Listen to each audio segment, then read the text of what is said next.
नमस्कार दोस्तों, मैं विकास कुमार। आज के वीडियो लेक्चर में आप सीखेंगे विलयनों की सांद्रता। फिर ये समझिए कि विलयन का जो निर्माण हुआ है या विलयन के निर्माण में जो भूमिका है वह किसकी है? विलय की, जिसकी मात्रा कम होती है। दूसरा कौन है? विलायक, जिसकी मात्रा अधिक होती है। दोनों को मिलाने से एक समांगी मिश्रण का निर्माण होता है, जिसे विलयन के नाम से जाना जाता है।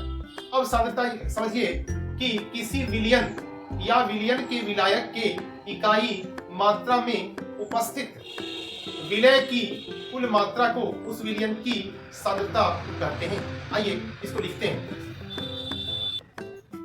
तो विलयन की सांद्रता के लिए हम लोग यहां पर लिखेंगे किसी विलयन या विलयन के विलायक की इकाई मात्रा में उपस्थित विलय की कुल मात्रा को उस विलयन की सांद्रता कहते हैं। अब विलयन की सांद्रता की इकाई को जानना जरूरी है। आप स्क्रीनशॉट ले सकते हैं। सांद्रता की इकाई इस प्रकार है। सांद्रता, अब सांद्रता की इकाई के लिए हम लोग एक एक करके यहां लिखेंगे। पहला है द्रव्यमान प्रतिशत, दूसरा होगा आयतन प्रतिशत, तीसरा होगा द्रव्यमान आयतन प्रतिशत। इसी प्रकार चौथा लिखेंगे यहां पर ppm, पार्ट पर मिलियन। इसी तरह पांचवा यहां लिखेंगे स्ट्रेंथ, ठीक है, या परसेंटेज स्ट्रेंथ। और यहां पर छठा यूनिट डालेंगे मोल का भाज, सातवां मोलरता, आठवां मोललता, नौवां नॉर्मलिटी, जिसे नॉर्मलिटी या सामान्यता कहते हैं। और यहाँ पर दसवां जो होगा वो हमारा फॉर्मेलिटी होगा, जिसको हम लोग यहाँ पर फॉर्मेलिटी कहा जाता है, फॉर्मलता हो गया। तो इस तरीके से हम लोग देखेंगे। और मोलरता को, इसको एट 0 डिग्री सी या 273 केल्विन पर इसे डीमेल या कैपिटल डी के नाम से भी जाना जाता है। तो इस तरीके से आप स्क्रीनशॉट ले सकते हैं। हम लोग एक एक करके इसको बताएंगे आपको। आइए, द्रव्यमान प्रतिशत जो सांद्रण की पहली इकाई है उसको हम लोग समझते हैं, सीखते हैं, उदाहरण समझते हैं, उसके बाद इस पर क्वेश्चंस को बनाते हैं। पहला यूनिट जो है सांद्रण का वो है द्रव्यमान प्रतिशत। ये सांद्रता की पहली इकाई है। इसे इंग्लिश में मास परसेंटेज भी कहा जाता है। और सबसे पहले सांद्रता के बारे में जो आपने सीखा है कि यह विलय का द्रव्यमान ग्राम में, और इसको डिवाइड करेंगे विलयन का कुल द्रव्यमान ग्राम में, और इसको गुना करेंगे 100 से। तो इस प्रकार जो है हम लोग यहाँ कर सकते हैं। दूसरे शब्दों में यहाँ पर विलय का द्रव्यमान ग्राम में, और इसे डिवाइड करेंगे, भाग देंगे विलय प्लस विलायक का कुल द्रव्यमान ग्राम में, और फिर 100 से गुना करेंगे। इस प्रकार विलय और विलायक के द्रव्यमान का योग करने पर हमें विलयन का कुल द्रव्यमान प्राप्त होता है। अब द्रव्यमान प्रतिशत के लिए सूत्र बन के तैयार है। इसे शॉर्टकट में लिखने के लिए हम लोग W/W, यहाँ पर ग्राम यूनिट लिखेंगे, यहाँ पर ग्राम, और मल्टीप्लाइड बाय 100, इस तरीके से लिखेंगे। अब जरूरत इस बात की है कि इसकी परिभाषा क्या होगी। तो आइए द्रव्यमान प्रतिशत के बारे में लिखते हैं। यहाँ पर परिभाषा, द्रव्यमान प्रतिशत क्या होता है? किसी विलयन के प्रति 100 ग्राम के द्रव्यमान में उपस्थित विलय के कुल द्रव्यमान को उस विलयन का द्रव्यमान प्रतिशत कहा जाता है। इस तरीके से आप स्क्रीनशॉट ले सकते हैं। हमने द्रव्यमान प्रतिशत की परिभाषा को लिख दिया है। आइए अब उदाहरण को समझने की बारी है। सबसे पहले इसको यहां से मिटाएंगे और मिटाने के बाद हम लोग उदाहरण को देखेंगे।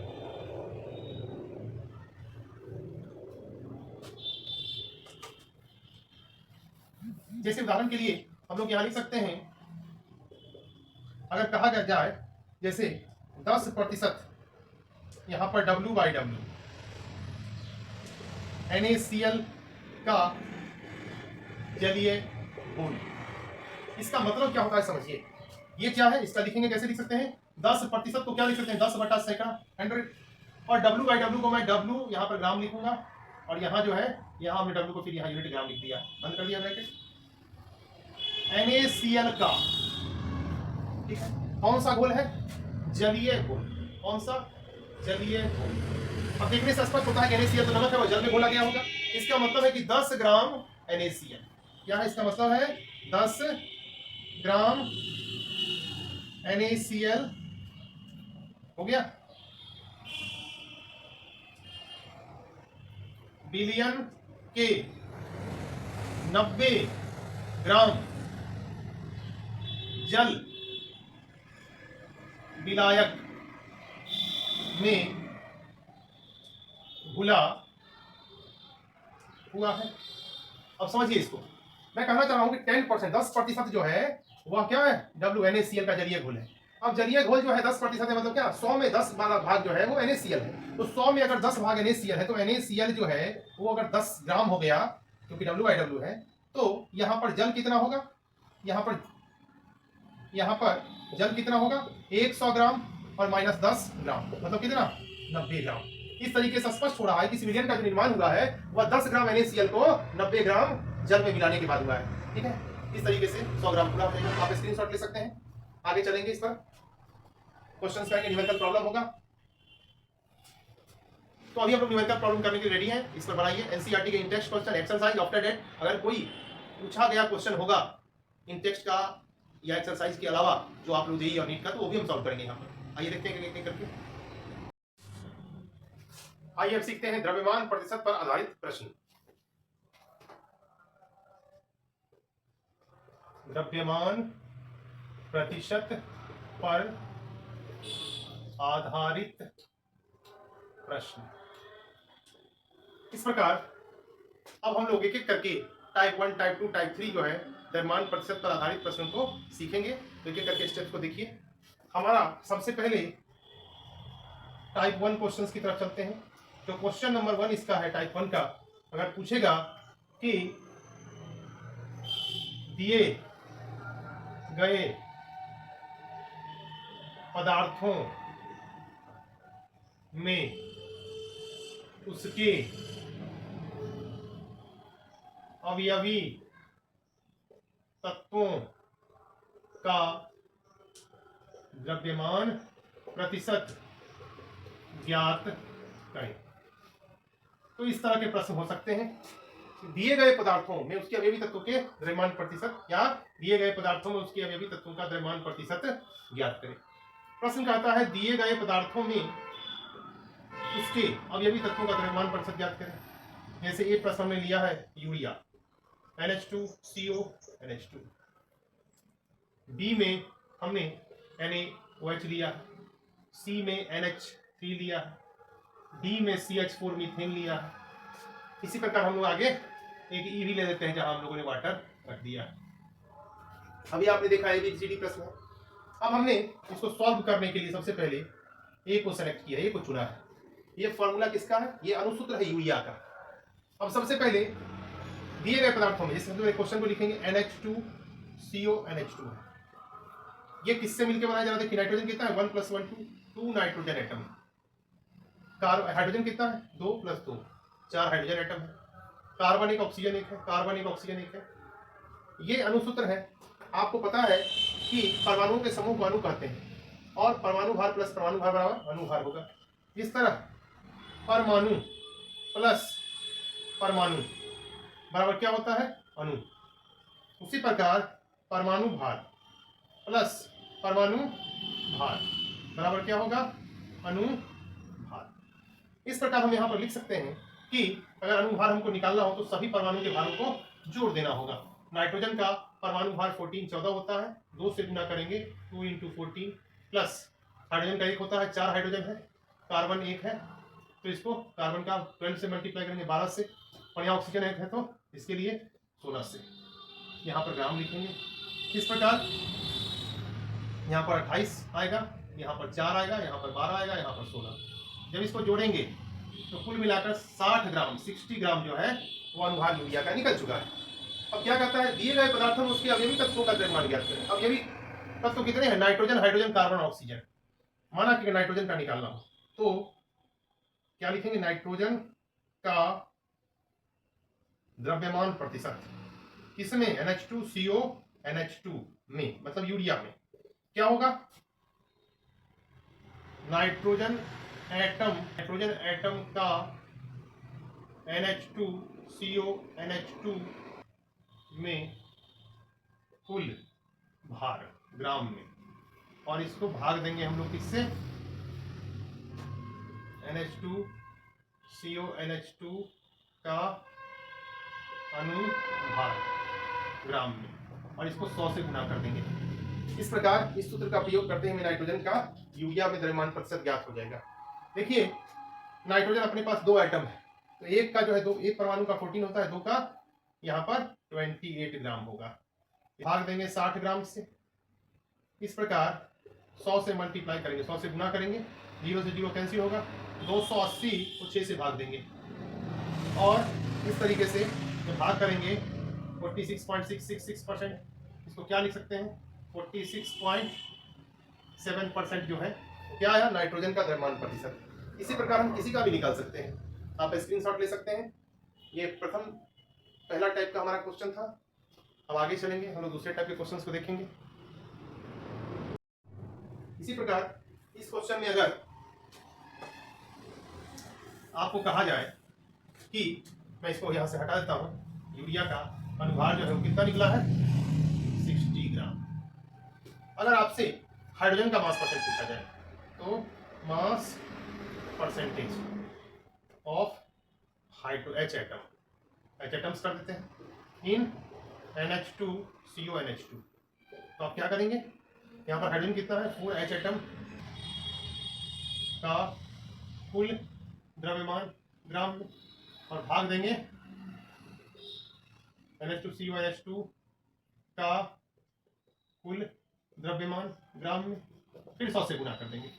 इस तरीके से जब करेंगे तो एक हाइड्रोजन एटम का 1 होता है, 4 हाइड्रोजन एटम का 4 ग्राम, भाग देंगे इसको 60 ग्राम से, फिर गुना करेंगे 100 से।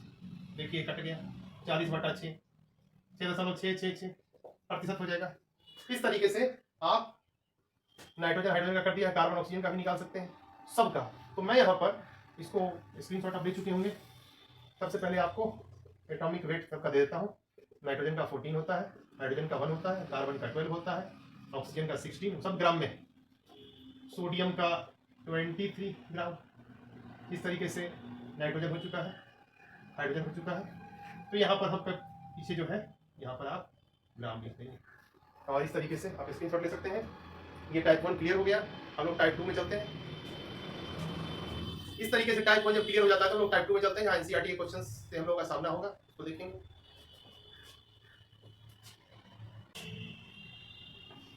आइए एनसीईआरटी का इन टेक्स्ट क्वेश्चन 2.1 को हम लोग देखते हैं। यह क्वेश्चन मास परसेंटेज अर्थात द्रव्यमान पर आधारित है। सबसे पहले इसको पढ़ेंगे, समझेंगे, फिर इसको बनाते हैं। देखिए एनसीईआरटी पाठ निहित प्रश्न, यह वह प्रश्न है जो पढ़ते पढ़ते अध्याय के बीच में आता है, ठीक है। अब देखिए द्रव्यमान प्रतिशत पढ़ने के बाद इस क्वेश्चन को बना पाएंगे। यदि 22 ग्राम बेंजीन में 122 ग्राम कार्बन टेट्राक्लोराइड घुली हो तो बेंजीन एवं कार्बन टेट्राक्लोराइड के द्रव्यमान प्रतिशत की गणना कीजिए। अब यहाँ पर सबसे पहले इस प्रश्न को बनाने के लिए हम उत्तर लिखेंगे, और यहाँ क्या लिखेंगे, दिया है। प्रश्न को पढ़ेंगे, क्या दिया हुआ है, 22 ग्राम बेंजीन।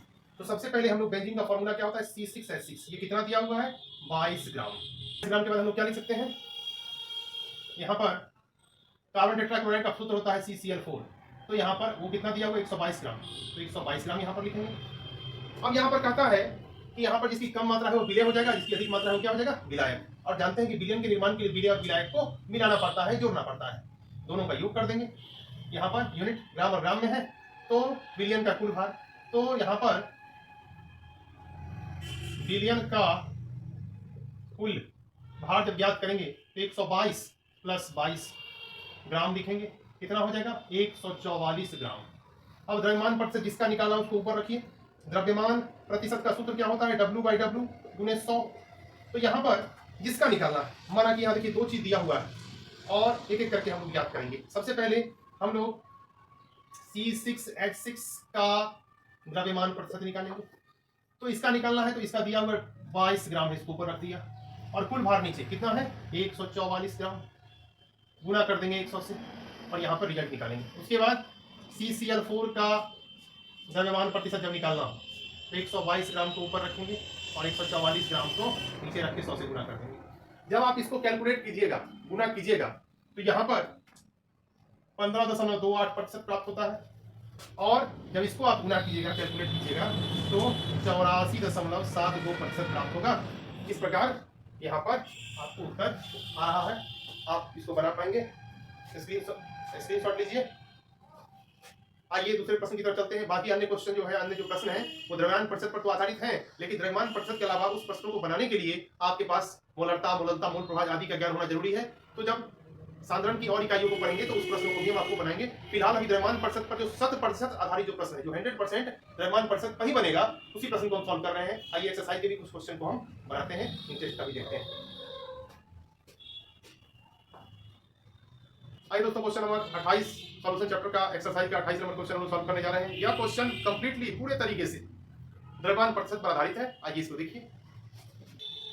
क्वेश्चन नंबर 28 कहता है जब 6.5 एस्पिरिन, इसका अनुसूत्र है C9H8O4 को 450 ग्राम एसीटोनाइट्राइल CH3CN में घोला जाए तो एस्पिरिन का एसीटोनाइट्राइल में भार प्रतिशत ज्ञात कीजिए। देखिए क्वेश्चन को क्या कहता है, किसका ज्ञात करना है, एस्पिरिन का। ठीक है, मतलब ये एस्पिरिन है, इसी का द्रव्यमान प्रतिशत क्या करना है, भार प्रतिशत निकालना है। तो सबसे पहले क्वेश्चन में क्या करेंगे, दिया है, क्या दिया हुआ, एस्पिरिन। देखिए एस्पिरिन है, तो यहां पर हम लोग लिखेंगे एस्पिरिन, जिसका अनुसूत्र है C9H8O4।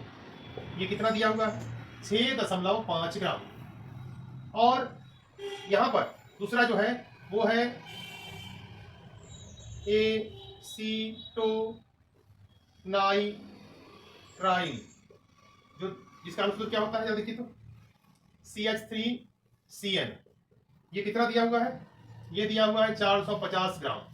अब ऐसी परिस्थिति में आप जब देखेंगे तो यहाँ पर दोनों के मिश्रण से जो विलयन तैयार होगा, इसमें जो कम मात्रा है 6.5 ग्राम है जो एस्पिरिन की है, और एसीटोनाइट्राइल जो है 450 ग्राम है जो ज्यादा मात्रा में है।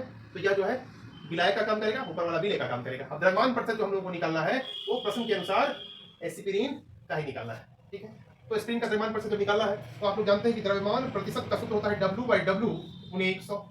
अब जिसका निकालना है हम लोगों को, अब C9H8O4 एस्पिरिन का द्रव्यमान प्रतिशत बराबर, एस्पिरिन का द्रव्यमान कितना होगा, 6.5 दिया हुआ है ग्राम में, और इसको डिवाइड कर देंगे 450 प्लस 6.5, यहाँ पर ग्राम लिख देंगे और 100 से गुना कर देंगे।